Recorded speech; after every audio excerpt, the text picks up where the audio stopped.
Hi everybody, and welcome again to our channel. And good evening everybody, welcome. So tonight we've got a really special treat for you. We've got some Vedic astrology, and we've got a special guest with us tonight that's going to tell us all about what goes on in a person's chart, particularly looking at the Indian chart, for what signs there are for a person who's psychic.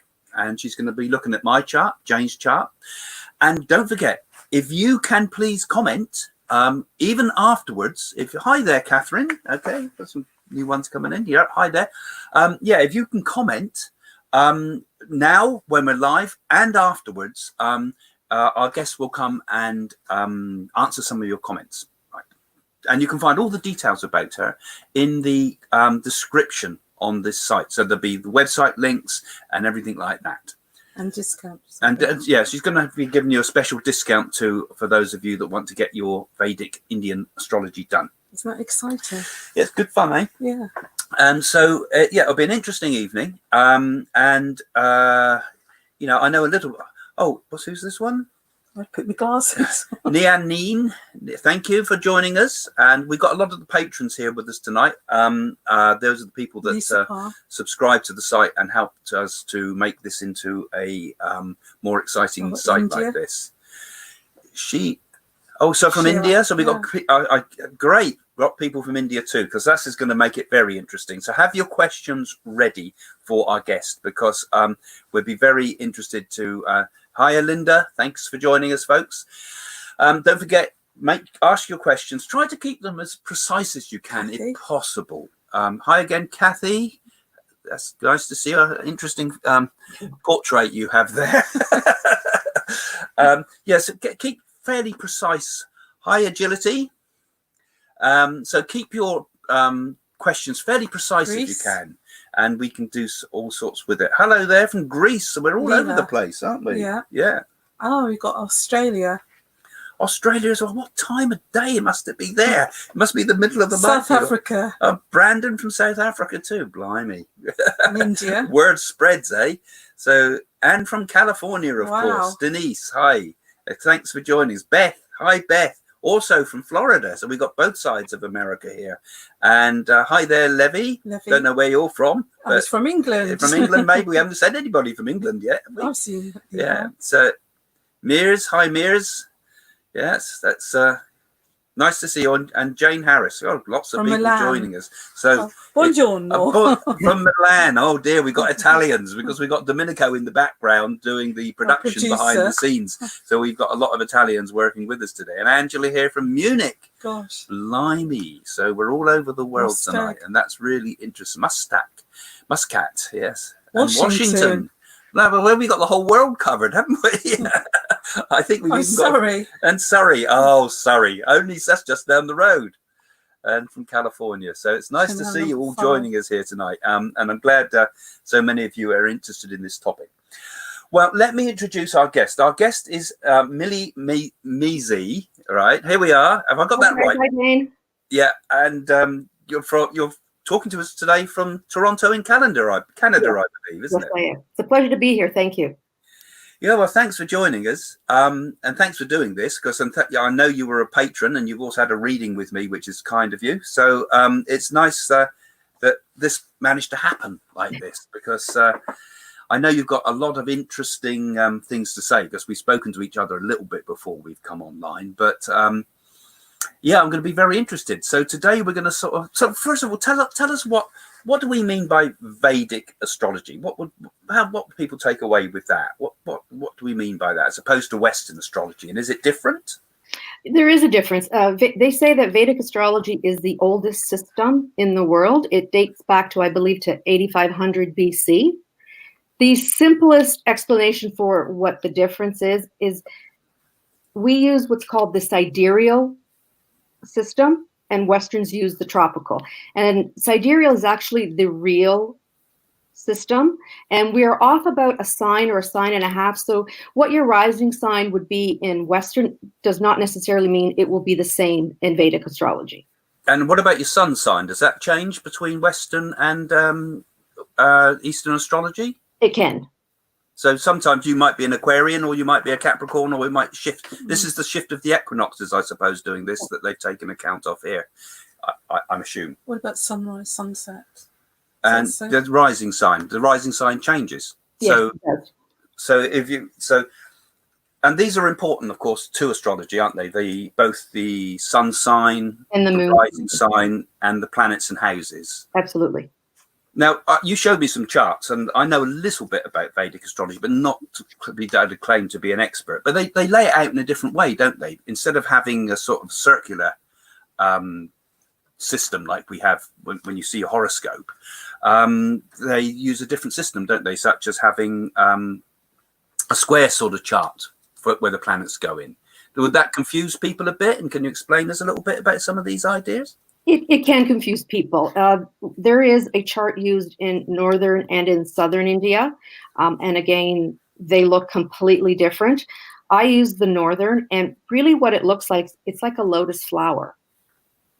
And when I have a reading with someone, I explain to them what each of the sections are and what house they represent.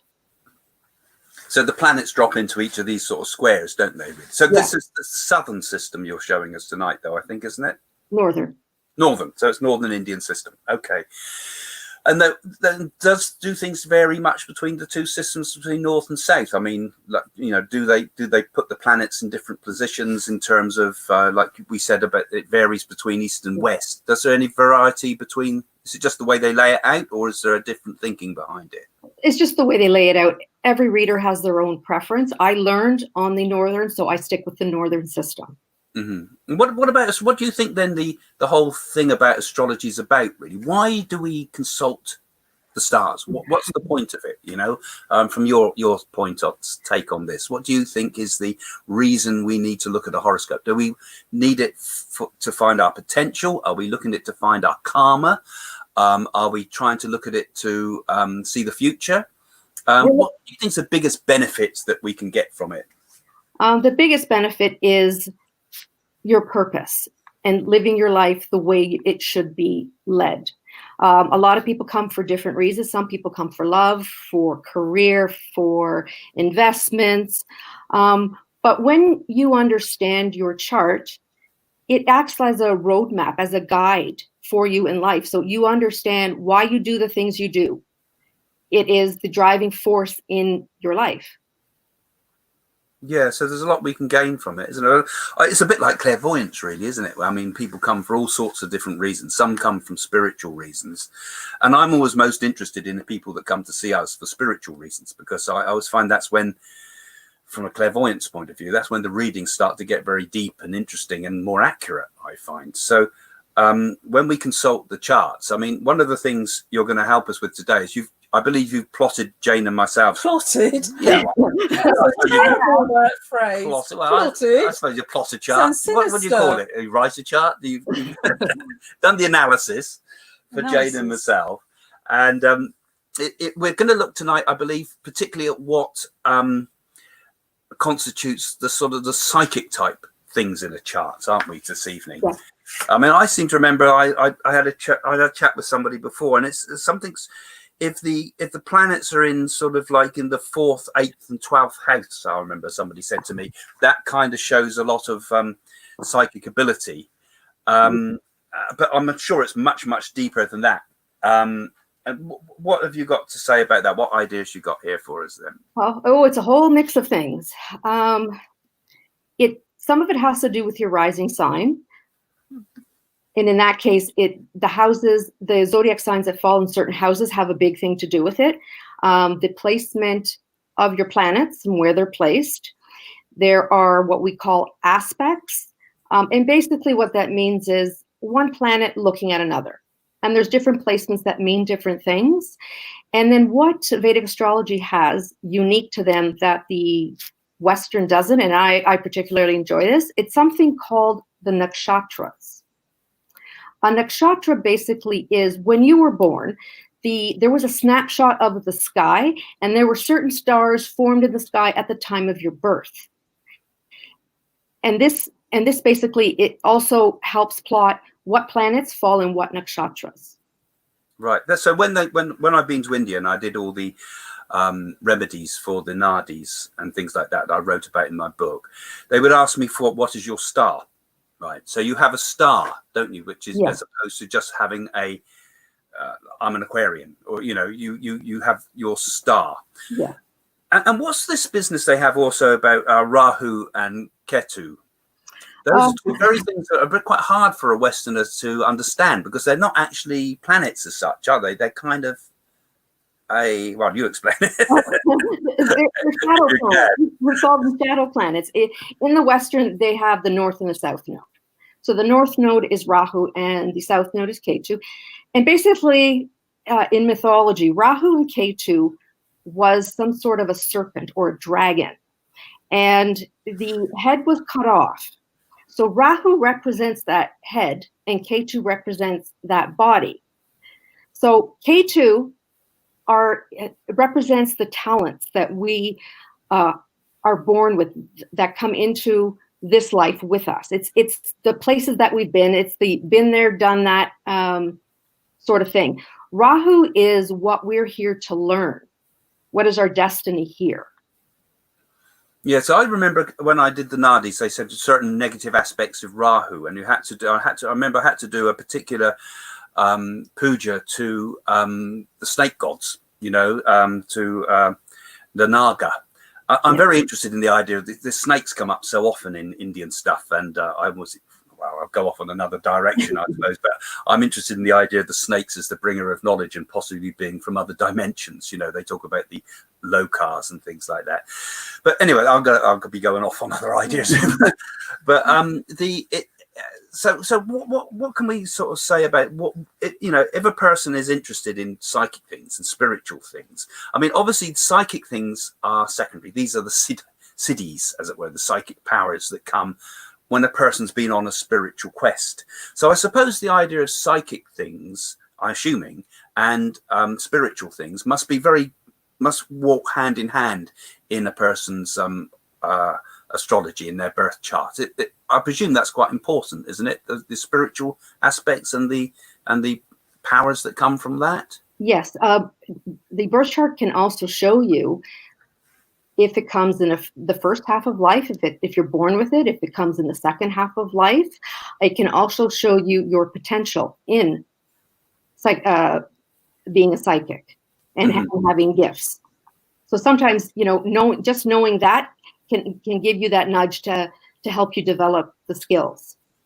I also believe in the Indian systems too. They kind of have phases, don't they? That you'll have a whole period in life that will be like a positive period or a more difficult period, and you'll get negative periods, such as Saturn period. I remember was highlighted when I did my nadis, because the incredible thing when I did those is that the astrology is all there, and in the Brighu Samhita the astrology was written in advance of you seeing them, and I remember they had to do an awful lot of remedies for those type of things. So when you find something negative in your chart, is there anything one can do about it, and what should you do about it?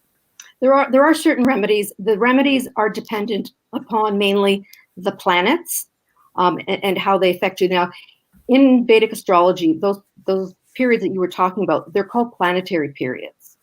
So there are 9 planetary periods that everyone goes through. Vedic astrology, we give everybody 120 years of life. So depending on where you're born in that system, you could be born, I believe for you, Craig, you were born in your sun period. So, okay. And then it's based on that. Okay, so we have a different period. What does the sun period mean then exactly? You're burnt out. You're burnt out. Yeah.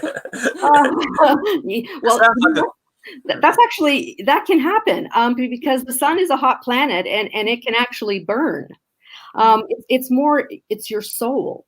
It's who you are. It's the essence of you. And I mean, it can represent different things depending on what you're looking at. I see. So I know that particularly in Vedic astrology, also there's a lot of influence of the ideas of where you've been before, not just this life, like previous lives and things like that. Yeah. So when you say something like you're born in a sun period, that means you've come out of the opposite before you've come into this life. Right. It must show unfinished business. We all have that. Yeah, we all have unfinished business that we bring into this life from a past life, but then we also have karma that is attached to us from the moment that we are born. Okay, well, maybe we should have a look at some of the charts now. Talking about previous life, you owe me money from a previous life. I know you money from a previous life. I know, boy. Yeah, they might show off all sorts of bad things. Okay, so perhaps we should have a look at some of the specifics of the psychic things, if you like, that's from what you've seen in our chart. So we can always ask Domenico to put up the pictures as we come. Do we want to look at some of that now? Yes, why don't we put up your chart first? Okay, so for most Westerners, that's a very unfamiliar type of horoscope. You're usually used to seeing, circular horoscope. So perhaps you better talk us through it. Okay. So this is the birth chart, as you said. Where the number 7 is, that is your first house. And we go counterclockwise. So 8 being your second, 9 your third, 4th your 5th, and so forth, until we end up to where the number 6 is. That's your 12th house, and it's sort of the last boat in your life, and they all represent different things. Now, right off the bat, there are a couple things that jump off the chart with you. The first one being is that you are a Libra rising, and a Libra is indicative of someone being psychic. So there are a few zodiac signs that push towards being psychic more than other ones. So Libra is one. So I'm going to walk you through a little bit. If we look at the first house, so NE, it's all hyphenated, represents Neptune. AS is your ascendant. SA is your Saturn. MA is your Mars. Let me go down. RA is Rahu. VE is Venus. We have then Sun, Mercury, and we have Jupiter in the 8th house, where the Taurus is the number 2. Uranus above. We have K2, and above that is Pluto, and then finally we have the Moon in the 12th house. Okay, interesting. I see that Uranus is in there because original Indian astrology, of course, didn't have Uranus because it wasn't discovered, was it? Correct. So, yeah.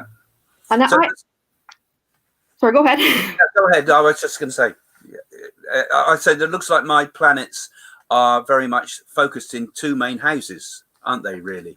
Yes, yeah, they do. Some would say that's perhaps, there was more focus in your first half of life. For me, I look at it a little bit differently. When you have so many planets in a house, we call it a heavy house. And that's also indicative of someone being psychic. Okay, so I want to go back to in your first house. We're going to go to NE, which is Neptune. Now, the numbers beside that, they are degrees.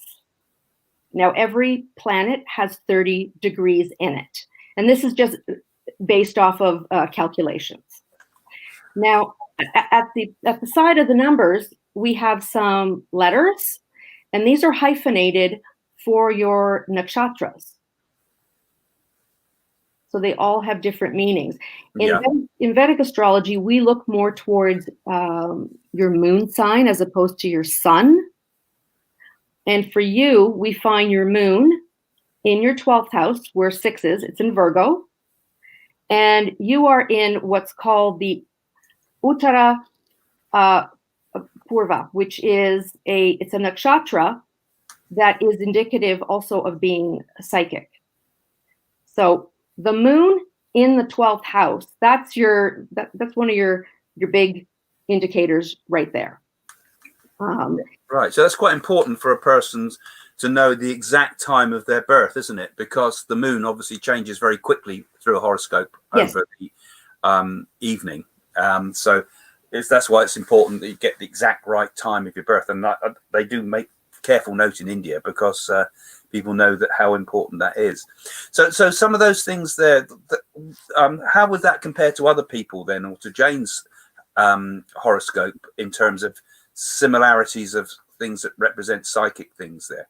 So Libra rising was important. The having heavy houses, presumably you're saying that's indicative of psychic stuff as well, is it? Yes.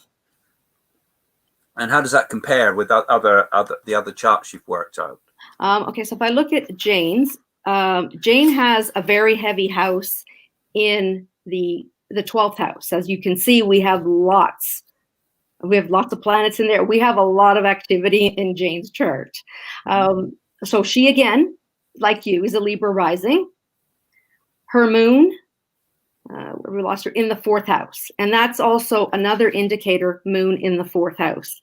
That's one of the indicators of being psychic. Okay, moon. So we both got moon in the 4th house. We both got Libra rising. She has in the 4th, you have it in the 12th. I have it in the 12th. Okay.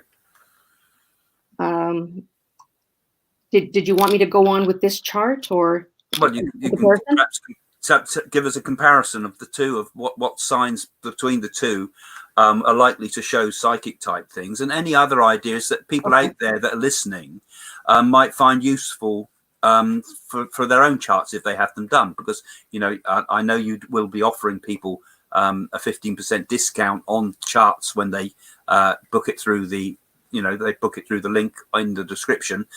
So, they might be interested in learning similar things. So can you give us some of the generalities here of the sort of psychic sort of indications in those charts, and anything that leaps out to you as being interesting? Maybe my interest in the Nadis, maybe our connection with Doris Stokes, those type of things might be interesting to learn about as well. Okay, so in your chart, one of the indicators as well, Neptune, that's a very psychic planet, and having Neptune in your 1st house, in Chitra, which is a certain nakshatra, that's a big indicator right there. Mm-hmm. Your ascendant is in the nakshatra of Swati, which is another. It's a psychic nakshatra. It's very big with clairvoyance. You have Mars in Libra, which again, that shows intuition. That's clairvoyance. We went over moon being in another nakshatra that is psychic. Mm-hmm. We have, if we go down, let me go down to the 4th house where the 10 is. That's Capricorn. We have Sun. Sun in the 4th house is a psychic indicator, but it's also in a nakshatra, Shravana, which is another psychic indicator. Sun and Mercury combined, especially with both being in a psychic nakshatra, is a very big indicator right there. Well, that's interesting. And does, when you say psychic, does it indicate, like I do things like mediumship, but I also do things like predictions as well, and also teaching and clairvoyance. So all those type of gifts, would they all be sort of together, or do the charts kind of show specific type of gifts of spirit? Yes, it could show different types. With everybody's that I've actually done tonight, you all have the gift in different areas. We'll save the last one. That one's a little bit different, but with yours, Jane's, and Doris's, very similar. And what about Jane's? What about some of the specifics in Jane's? That would be quite interesting. And how does it contrast, or how would she be different to me or similar? Now, okay, similar. She's a Libra rising. She has Sun in the 1st house. In Chitra, that's a psychic sign. She has her ascendant in Vishaka, which is another. Vishaka is more of a spiritual warrior. Jane's chart was very big with spirituality and being here for that reason. Mm-hmm. Okay, we're going to go down. We did moon in the 4th house. Now we've got, in your 12th house, she's got Neptune. So moon in the 4th, we say aspects. It connects to Neptune in the 12th house. And that's highly psychic. That's a very strong indicator. I'm just going to move around a little bit. We've got Venus and Neptune in the 12th. It's a very, very heavy house. I'm just trying to go around it here. Let's try. So Mercury and Neptune there in the 12th house is, it's very keen. It's psychic, clairvoyant, especially being in Virgo, very heavy house, clairsentient. So it's a very, very strong house. If we just take a look, you both have Uranus in your 9th house. That's a similarity you have right there. So I suppose that would make us a bit compatible too, wouldn't it? It's a bit late now, isn't it? Definitely. You understand one another very well. Yes, similar personality traits must come out from that. What about our stars? Because I'm an Aquarius and Jane is normally a Libra, according to Western astrology, and our stars itself, like our the star that guides us. What would they be? Okay, for you, so we look at the moon, and your moon is your ascendant is in Swati. So you yourself, that's the first house. The Swati is actually a psychic nakshatra. Many people might not agree with that because it's a very, very strong sign of the true entrepreneur. Okay. It is someone that does his own thing, that makes his own way in life. It's true. Yeah, well, I've always been a businessman too, as well in the past. I used to run an advertising agency, so that is a true aspect, which it sort of goes with spirituality and that ability too. Kind of all been a bit of a conflict in one's life, being a spiritual person and also knowing you could go out and be a millionaire if you want to, but you got to find your path. And the nice thing with Swati, it's the wind element, and wind spreads, so you can spread. You can spread your business one right worldwide. So we go by. Let me just give me a quick second. I've been told before my star is Uttara Bhavadra. Uttara Purvabhadra? Yeah. Yes. Give me just 1 second here. Oh, sorry. Uttara Falguni. That's what it is. So this is a very strong clairaudient nakshatra. It is called the star of listening. Of listening. Gosh. Yes. That doesn't appeal to me. I'm more the talker. I suppose it is. I listen. Yeah. Do you? Well, spiritually, inwardly. They say it has the power of giving prosperity throughout marriage and union because it is a nakshatra of unionship. It's the marriage nakshatra. So relationships, if we just look at the nakshatra, relationships are very important to you. Yeah, I think they are to most people, but yeah, that's true. If we look at Jane's here, okay, so we have Jane's ascendant, the first house, is in Vishaka. And if we take a look up here, and like I said, this nakshatra is more like a spiritual warrior. And it is the only nakshatra that has 2 deities. And deities are basically gods. One of the indicators with this nakshatra is usually it's a tougher first half of life. They have it a little bit tougher, but then in the second half of life, it becomes easier. Well, that's certainly correct in Jane's instance, isn't it? It's very tough early. It's a very powerful nakshatra, especially with concentration. So there's a lot mentally, like mental mediumship there. Yeah. And you mentioned that when we were sort of just talking before we came online, that you said that you could see in my chart something that would indicate my connection with the Nadis. Yes, I did. Did you want me to spoil the surprise? Well, yeah, spoil it now. Oh, great. Well, it has to do with your Swati, because Swati, because it's the wind element, and if I'm correct, the Nadi has told you that you would be opening up businesses throughout the world. Yeah, or centers, spiritual centers throughout the world. Yes. So that's confirmed in the horoscope, is it? Yes, it is, because it spreads out. I hope mine's not confirmed domestic work looking after you. It said Jane would look after me. Well, I wipe that one out. I don't want it. That's all very interesting. I think that's very personal to us. So hopefully people listening can find this interesting too. But shall we move on and have a look at the Doris Stokes and Edgar Casey, because let's see what other signs there are to show psychic and spiritual. I mean, Doris Stokes, of course, being a medium. Those in America that don't know of her, she was a fantastic medium. She's known well in Australia. She knew us.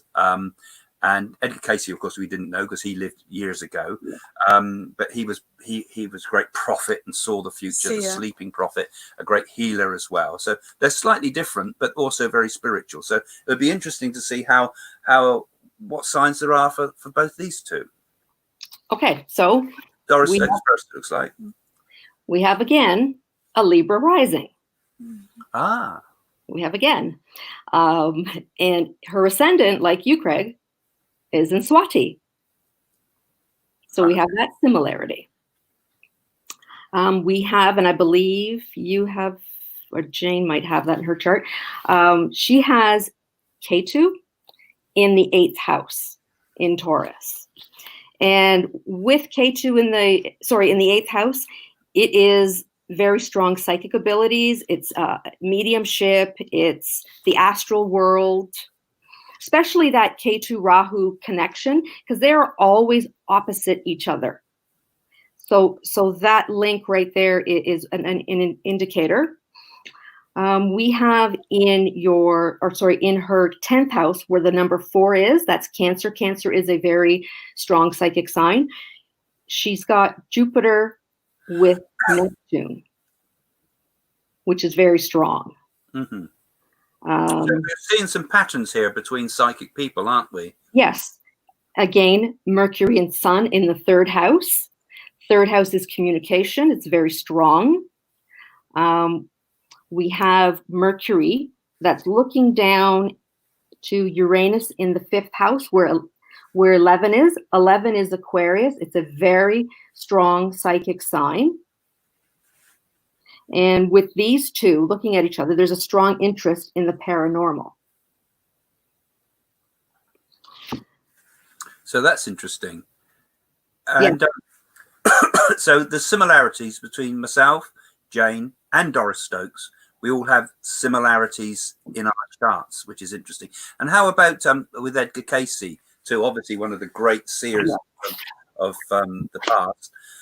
How does he compare with myself, Jane, and also presumably we could even look at him with Doris Stokes as well and see if there's similarities. So, yeah.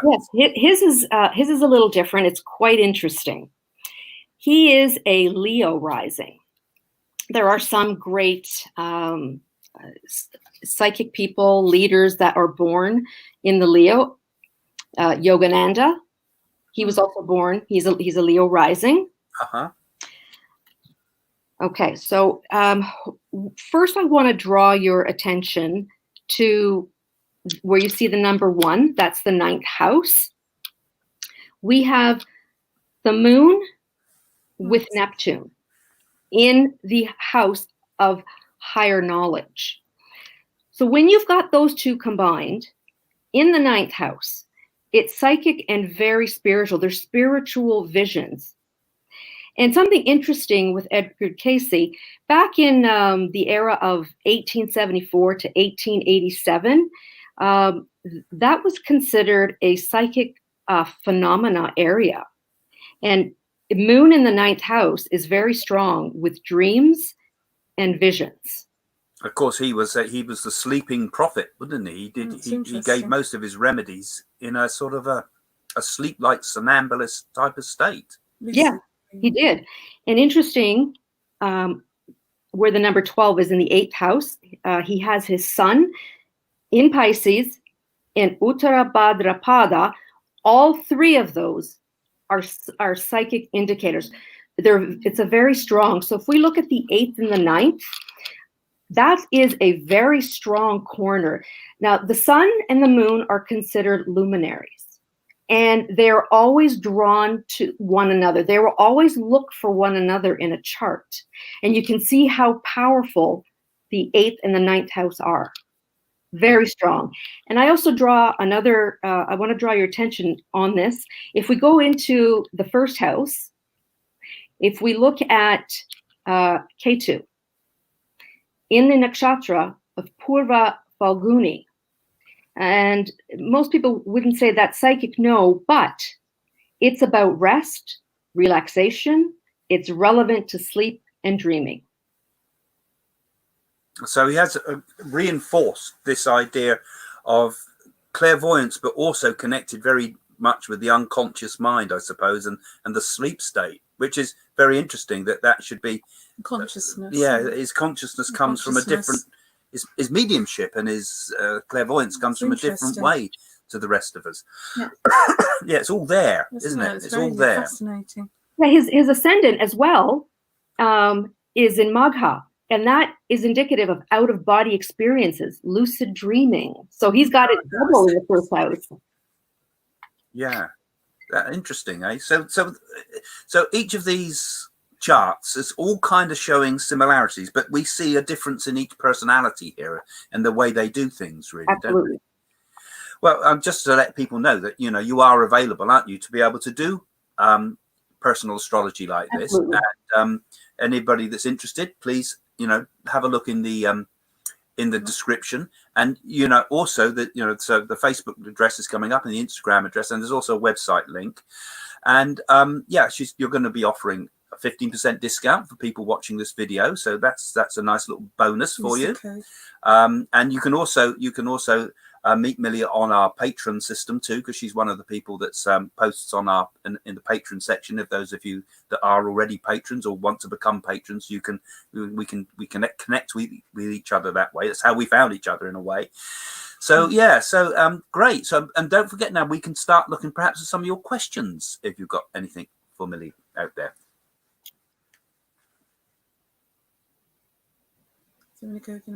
Domenico's fallen asleep.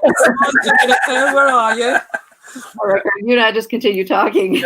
Okay, we'll keep talking. But your questions will be coming up on screen in a moment, we hope. So so when you've got your questions, we can start feeding in. I like with that the idea live. of being a spiritual warrior. Yeah. I love so it. there might be a hiccup there in the background. So maybe you can tell us how you got interested in the Indian system. Well, I suppose I was born like it. I never wanted it. I started, I suppose, really, I had a very gifted grandmother that used to see auras and things. And I used to see people on the other side, and she used to tell me, don't tell people what you can see. They think you've got religious hallucinations. That was enough to frighten me. She had to put you away. And I ignored it for a while. I wanted just to be a nurse. I trained as a nurse. And I ended up giving readings in the staff room, and I travelled on the QE2 giving readings to people, and I just enjoyed it, seeing auras and clairsentience and sensing things and seeing visual things as well. And I just took it for granted that everybody could do that. Yeah, I think you get destined to do this type of thing. I think it's not a choice, yeah. And I mean, from birth. Well, Jane and myself both have always been psychic since we were little boys and girls, and even I suppose I got really interested when a school teacher started talking to me in junior school about out of body experiences that he saw these. He was stationed in the army in Tibet. And they used to talk about cloud walking, how the Tibetans would astral travel, and it got me hooked right from an early age. I must have been about 10 or 9 or something like that. And, you know, even younger, I think. And then it just comes up and up and up, and you get drawn in. And Doris Stokes too, of course. So what happens if we don't know our time of birth? That's an often a problem people have, in it, particularly in astrology. I mean, look at the position of that moon there. Absolutely. I get that question all the time. And it's funny because some countries don't pay as much attention to the time of birth when someone is born. It's not as important. I do find that in Eastern culture and in Europe, it's more predominant than, say, in North America. Yeah. So what I do is, I mean, it does involve a little bit more work. And I say astrology is communication. It's not like being psychic. We need communication in order to make sure that we give you the best possible reading. So what I do in this instance is I have the person give me a couple of key events in their life with timing. And so basically it's called rectifying. Then I have to go back into the charts and I have to try and find an accurate birth time to the events that the person has given me. And generally I will go back and I will ask, does this seem to fit with your life? If they say yes, great. We know we're fairly close. I mean, with no birth time, we're not going to get an exact, but we're going to get fairly close. And if not, then, I keep going. Mm-hmm. Yeah, those are the sort of questions that are useful actually for us. So we can't have too many personal questions because obviously Mili can't plot your chart just like that. So if we get some interesting sort of general questions about Indian astrology, what you think about it, and anything like that, please post your questions and we'll bring them up on the screen. We've got one now coming in from Brandon. How long did it take you to learn Vedic astrology? Oh, there's a good one. Where do you I say I will forever be a student in Vedic astrology. I compare Vedic astrology, like I was telling Craig earlier, to an onion. You unwrap one layer and you realize, oh no, there's another layer, and you keep going. I've been immersed in Vedic astrology for a few years and intently in everyday life. So not just a few days. No, it takes up most of my days, 24/7. Yeah, I found this with, when I started my work with my writing the books, Messages from the Universe and things like that. Go and buy that. Good time to read it, and during lockdown. But when I wrote Messages from the Universe, I thought, right, I'm going to get to the bottom of these nadis, right? Find out what they're all about, And I started to dig. And then you dig and you find more, and you dig and you find more, and you dig. And I'm only looking at one specialist part of Indian consciousness, And it seems the more you look, the more you find, not just the astrology, you got all the Ayurvedic stuff, all of the Siddha yogis, all of the ancient talk of the origins of these things, going back to Kamal Kandam and things. Oh, you just think it's millions of years old, not thousands. Another one is if your birth was medically induced 2 weeks early, how does that affect your chart? So this person had May the 19th, 1947. Yeah, I mean, untimely ripped from the one's mother's womb. What does happen to the astrology? Is it the time you're born or the time that you were meant to be born? I would have thought. Yes. It's the time you're born. It's what you go by. So you would not go by 2 weeks prior. That was supposed to be your birthday, but actually when you were born. Yeah, and I suppose that must affect a person's destiny, wouldn't it? Because I mean, so much of the of Indian thought is about karma, isn't it, and what we bring from previous lives. And really, I've always thought of astrology personally as a means of seeing. This is my karmic record. This is the bad stuff and the good stuff you've done. Spiritual map. And that they always worship the planets in the 9 planets they worship in Indian teachings a lot. And you will often do pujas to the 9 planets as if they're almost like conscious gods. And I suppose in a way they are when you start digging in Indian thought, isn't it? They're kind of like a map of your karma. Would you agree with that? I do. It's like they take a life on their own. They just they like I said, they take a life of their own, and they do actually influence some events in your life. Yeah, I mean, the skeptics will say, "Oh, yes, astrology. It's not astrology; it's astronomy. They're just heavenly bodies. They move around the sun. That we know what they're made of, and all the rest of it." But there's something more to it, isn't there? There's something energetic about it. I mean, when the moon moves, it moves the tides and lunatics. Jane worked in an astronomy for a while, and they found me there, But people's behaviour changes according to the moon. That's and sports people, the position of Mars in their chart will often show that they're a strong sports orientated person. So there's got to be something behind it. Right. Can astrology tell or predict you have obsessive spirit following the person or attract them to spirit? So I suppose the person's asking here. That's more of a psychic question. Kind of a psychic type question, but it's fair enough, I suppose. Can we see anything negative like curses in a chart, or obsessive spirits, or negative things like that, or a tendency towards that type of thing? I mean, that's the sort of question they're asking. I'm gonna answer that in two parts. The first part being the obsessive part. That could be taken in two ways. We can see when somebody has an obsessive mind. I have done many charts of tragedies. We'll take Kobe Bryant, for example, where we can see after the fact how something has occurred. With the spirits, we can see in certain conjunctions and houses, if someone has a tendency for the dark, for the occult, we can see that. And with the charts, that's a very good question. In Vedic astrology, there's something that Western does not have. We have divisional charts.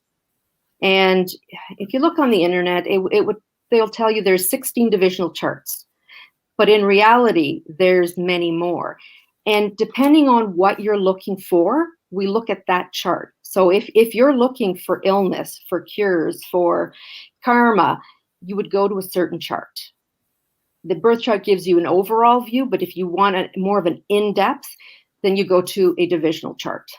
That's interesting. It's a little bit like the way the kandams are in the nadis. I mean, you have your basic nadi leaf that you read, but then there's other ones. You find there's 12 altogether, and these are very, very much tied up with astrology again. They're tied up with astrology and actually palmistry as well, because they use the thumbprint, as I've talked about before. But there's this idea that there's the more you dig again, the more you find. You find that astrology can tell you all about your past life, can tell you all about your future, but it can also tell you about very specific things, can't it, sometimes? Absolutely. So so if you're going to put your questions up, these guys, don't forget to keep them fairly simple so that we can put them up on screen. Not too personal, general things. So did Edgar Cayce touch on Vedic astrology? When I looked at his chart, I really didn't see astrology as such. It was more the lucid dreams. It was more the intuition, the clairvoyance, the psychic. I mean, he very well could have been, but I didn't see it in particular.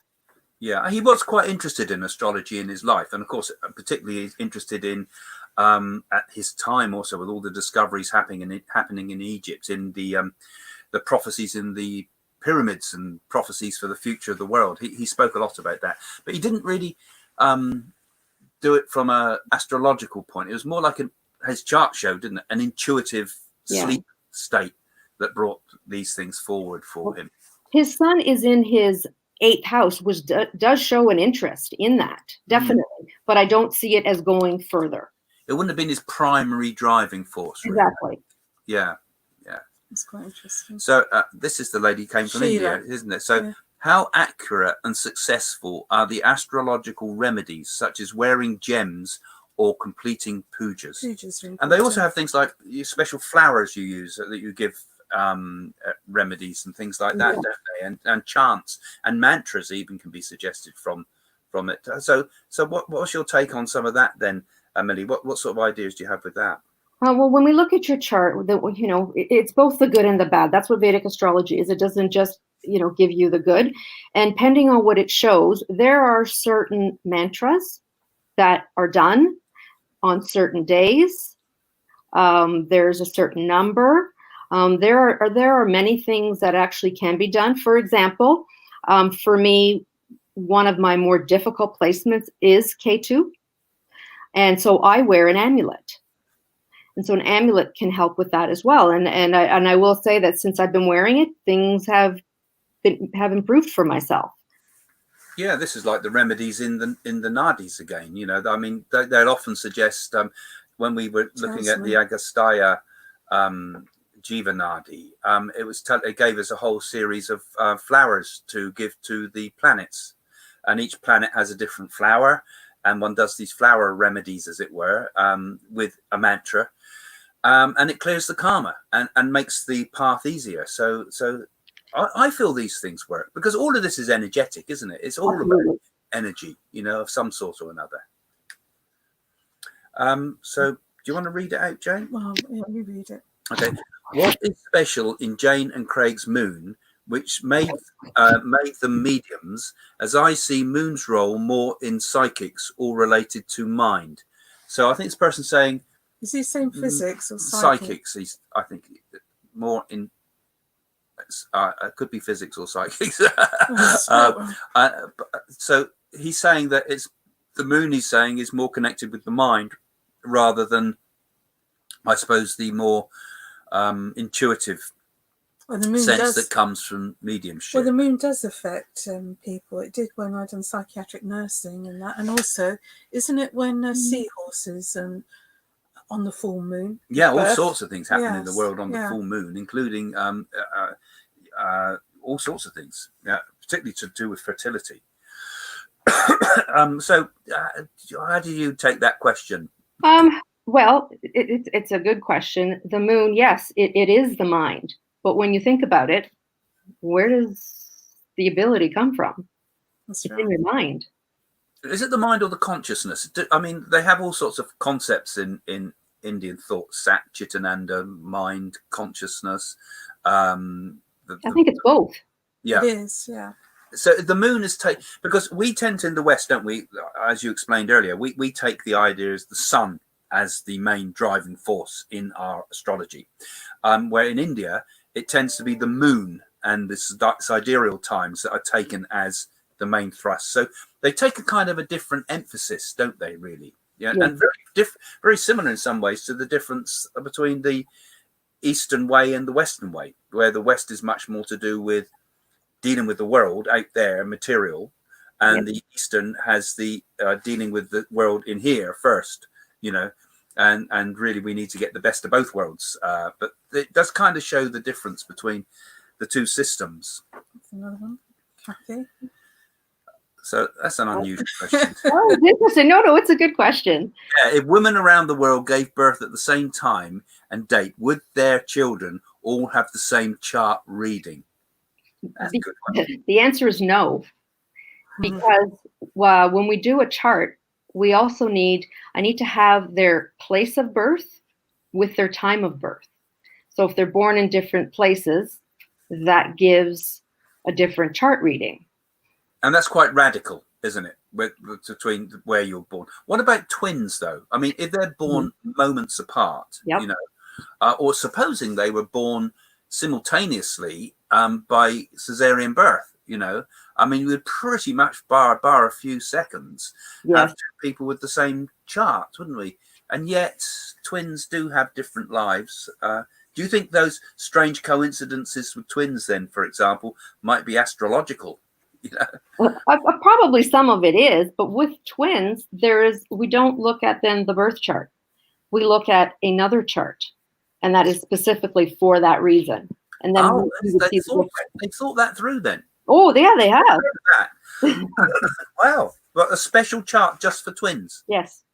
Wow, that would be an interesting one. So don't forget, those of you that are watching, if you are interested in this, you can see that Mili is, not just your usual sort of this is a computer printout astrology. She looks into the charts properly, and you'll be able to find in the description the links to her services, and also the links to becoming a patron on this site as well, if you want to get more deeply into some of the things we're doing with this this channel. So we've got another one from Lisa Parr. This is really interesting. Good. Glad you like it, Lisa. Could you recommend a good book for beginners? And that's a good question, actually, because it is ever so hard, isn't it, to get started on Vedic astrology, because I find it quite, I've read some stuff, but you get bogged down very quick because it's pretty tough going for a beginner. So where can they begin? Oh, that's a good question. I could tell you myself how I started. When we talk about readings in general, what we say makes a good reading is your connection to the astrologer. So, if you don't have a good rapport, if you've got your guard up, then you're not going to get as good as a reading as you will with someone that you're open and in your communications with. For me, I started off with a guru, and it was from there that I then looked into different things. There are books out there called the Rig Veda, and they're actually quite cumbersome. They're a lot to read, but when you understand the mythology, I think that's important first to understand. And then when you're going into actual astrology, it all makes sense to you because it's all built around stories. So the Rig Veda, though, is not an astrological text. No. I read the Rig Veda. It's the it's the stories of ancient India, isn't it, and the ancient gods and things. So you're saying that you need to get to know the mythology first, a teacher, and then the mechanics of yes. Because what I find, because there's so much information out there, I just find that you could easily get lost. You're looking at so many different things, and as a reader, I say, and I'm sure you'll agree, both of you, that we all put our own unique stamp on things. So I may not read, or I don't read like the next person. So it is all based on experience, what we're exposed to. It's the same with mediumship, because people obviously come to us and say, I want to be a medium. How do I do it? And of course, I've written books on that type of thing. But really, at the end of the day, there's no step-by-step way you can become a medium. It's almost something that's got to emerge. It's something that's got to flower, isn't it?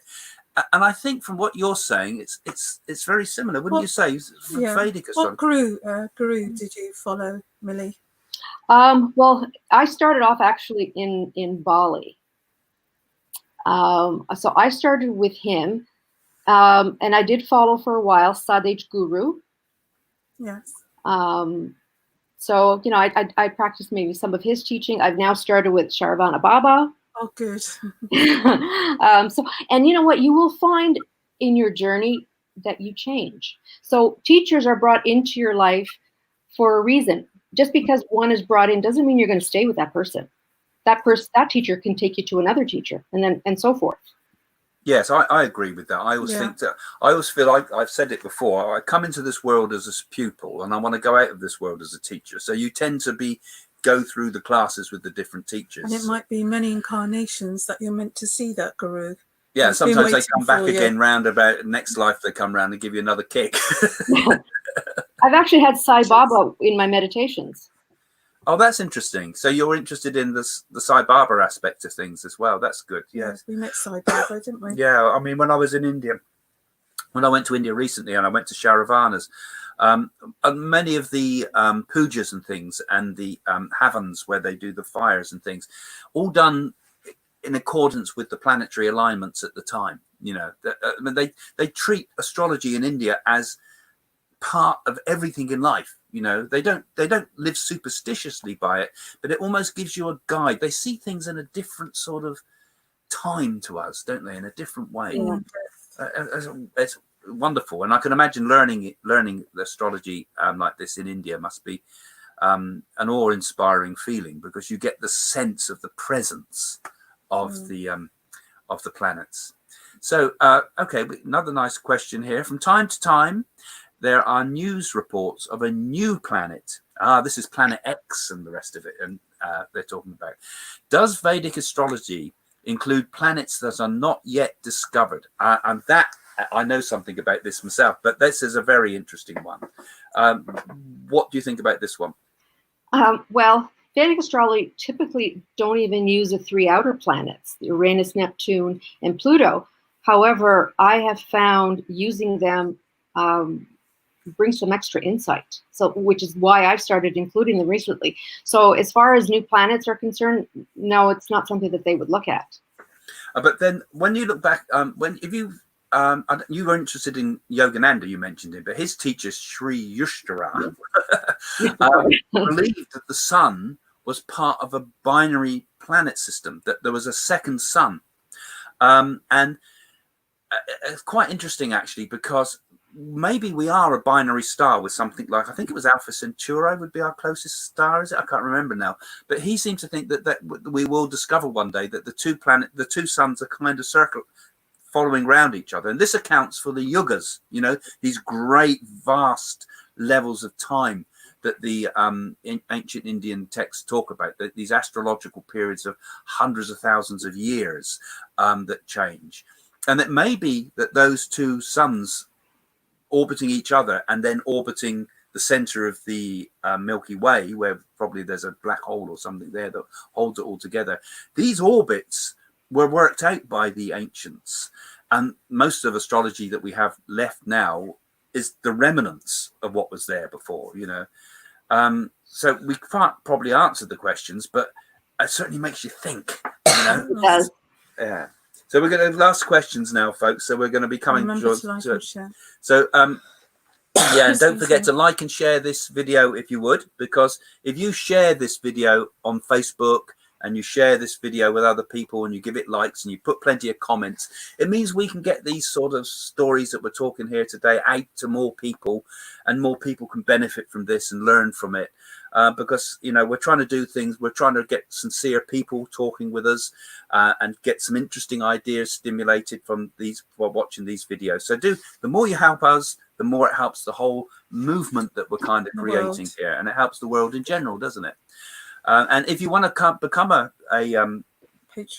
patron, do please become a patron. And if you are a patron and you've got some interesting things that you could share with us, maybe you'd like to come on as a guest. So give me a message through the patron system on the website, and I'll get back to you. So last questions, if we have any more. Yeah, it's really interesting. It's fantastic. Oh, and don't forget also 15% discount on Vedic astrology. Now I know that Mili has been very good. She didn't want to push herself on there like this. I'm pushing her because I think she does a very good job and very interesting. And if you saw the charts that she sent Jane and me by email, they are very extensive. So she combines both the stuff that you would get from a computer readout, but goes into very personal insights into your astrology. And I'd like to say that with anyone that wants to take advantage of the 15%, you could actually opt out to take that 15% to put back in Craig and Jane's foundation. Well, you don't need to do that, because I think people do that. Help us anyway, but thank you for that, Mili. That's very kind. Yeah, okay, so I think this is our last question now. So Agility Bits. Oh, we've had you on before, Agility Bits. I remember that name. You're a very clever dog, Agility. Can you, now this is integral, because we could probably talk quite a lot here actually, because I was going to ask you about Nostradamus and things like that. He used to do predictive astrology. So can you predict world events with Vedic astrology? And I would also add on to there, Nostradamus used to look at the planetary configurations for previous events. So he'd look at something like, you know, Agincourt with a great battle and say, now, are there other similar things in the future for another battle where the planets are lined up in a similar way? And I'm sure the Indians must have done this too, right the way back from the first battles of Mahara of you know, Krishna and all this time and things. So yeah, what can we predict world events with Vedic astrology? And do you know of any that have been suggested by people, perhaps? You definitely can, and what predicts it is there's a pattern. So you follow the transit patterns. And that's basically how world events are predicted. You're looking at what happened X amount of years ago. What did the chart look like at that time? depending on when it's going to have the same configuration. So you can expect the same sort of thing happening. I'm surprised nobody's asked it. What about the coronavirus? Do you think is there anything in this astrological period we're going through? I don't know if you've spotted anything like this. Oh, someone has. What does Vedic? See, I've got to be a bit psychic here. What does the Vedic forecast about coronavirus? I said there was somebody did ask this. Has there anything in the planetary alignments at the moment that would have suggested all these strange events that we're now all experiencing? Rahu being a big one. Yeah. Rahu being a big one, yes. Rahu is a planet that surrounds medicine. It is the planet that's responsible for illnesses that you don't know what it is, and you don't have a cure for it. So that's a big one right there. And anything hopeful amongst it? Well, we all have hope. Jupiter is transiting, and Jupiter is a lucky, benefic planet. So I do expect it to turn around by the end of the year, but definitely within the 12 months. Yes. Good. Yes. Yeah. Because obviously Jupiter is the planet of jovial planet as well. Fortune generally. So better, more happy times. So we have another question here. Can you change fate by looking at one's chart and prevent certain misfortunes, like changing karma? That's a good one. Okay, so very important question. Now we are all born with certain karma that's been attached to us from birth, or that we bring in from a past life. Now this is why we do the pujas. This is why we do the remedies. What's important is how you offset these karmas. There is still free will. Now we are influenced by the planets, definitely that we can't escape, but there is also free will. So when I do an astrological reading, I call it's your map. It's your map of life. I mean, so you can navigate easier through certain areas in your life, knowing, okay, well, this is what I'm predisposed to. What can I do to offset it? Now a big one that we have is Saturn. Okay, I just want to quickly touch upon Saturn. With the planet Saturn, there is something called Shani Sade Sati. And the easiest way to explain this is Saturn is the longest planet. It takes about 29 and a half years to fully go through that cycle. And within that 30-year cycle, there are generally three periods of making up about 7.5 years each. And how people react to that is very different. Now, most people, but not all, I mean, it can literally take a person from a rags to riches lifestyle. Many people experience misfortunes during this time. We're all different. Someone, it could be, losing your job. It could be an illness. It affects everybody in different ways. But the true purpose of this is to push you towards spirituality. That's what Saturn wants. That certainly happened with me, actually. I remember an Indian, again with the Nadis again, it told me that my Saturn period was absolutely dreadful at the time. And at that time, everything went wrong. The business everything went wrong in a scale that I'd never experienced before overnight. Like many people are probably experiencing at the moment with their jobs and things like that. So I'm very sympathetic with those that go through sudden changes. But without knowing it, something amazing came out of that extremely difficult time, It was me. Yeah. I was thinking of Sai Baba's things, love my uncertainty. You had to live with a period of great uncertainty and difficulty, but Saturn can be the great taskmaster, can't it? But it does Absolutely. also, it can become our savior at the same time. So I always think, you shouldn't look at the stars to think, I'm done for because my stars are bad. I mean, Yogananda used to tell people he used to actually make his devotees sometimes do things when the stars were at their absolute worst to show them that human spirit is greater than the destiny itself. So knowledge is always a helpful stepping over one's life's bumps, I feel. Agreed. Yeah, well, I think can't disagree with that. No. In fact, I suppose most of this is about finding knowledge, isn't it? And knowledge is power in life, but knowledge is also the way through our adversities. And we're going to be coming to the end now, actually, because I'd like to say thank you to you, Mili, because that was absolutely fascinating. Yes. Obviously, we're particularly interested because in our charts. Thanks for having me. But I'm sure people were finding it quite interesting. That's Some of very the interesting. things that you've been saying there. And don't forget, you know, you've got all Mili's details coming up on the screen here and in the descriptions. So you can go and book your readings with her. And again, thank you for coming. And don't forget, keep commenting. When you're finished, if you want to put some more comments, put them in the comments, and I'm sure you'll go and have a look at them, Mili, too. And yes, I will, definitely. Answer a few of them. Can't answer all of them, but, you know, any within reason. And so put your comments in now, and if you're watching this after it's live too, you know, it's a good time to drop a comment in there. And do please share this video, like it, and if you really like this, you know, join us as a patron. And if you're bored through this whole period of lockdown, go out and buy some of my books as well. You know, I mentioned all about the Nadi oracles and things like that. Now's your time to read messages from the universe and all of my books. So there's a plug. You know, I hate getting commercial, but you've got to be a bit commercial with everything in life. Anyway, so thanks for joining us, and we'll see you again soon. So we're going to say bye now. Thank you. Okay, thank you again. Thank you. Bye for now. Bye.